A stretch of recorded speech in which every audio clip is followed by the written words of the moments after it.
My name's Barbara and I'm a volunteer at Help for Heroes.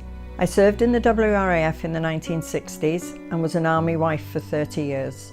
Today I'd like to share with you the story of a lady whose final gift touched a lot of people, Celia Williams.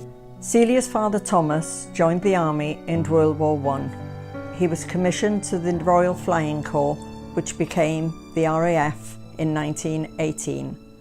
Despite being injured in 1917, Thomas served until 1919 before returning home.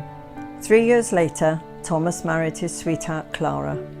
In 1924, they welcomed Celia to the world, and life was wonderful. Celia was at high school when World War II broke out and graduated from university in 1945. In 1955, Celia took a post with NATO in Norway. Returning to London, she embarked on what was to be a long and successful career as a librarian. Celia passed away in 2015.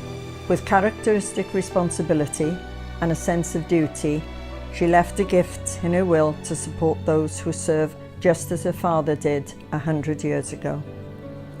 We never had a chance to thank Celia in person, but we honour her memory by carrying out the work she cared for.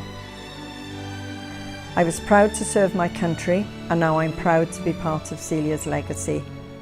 What will your legacy be?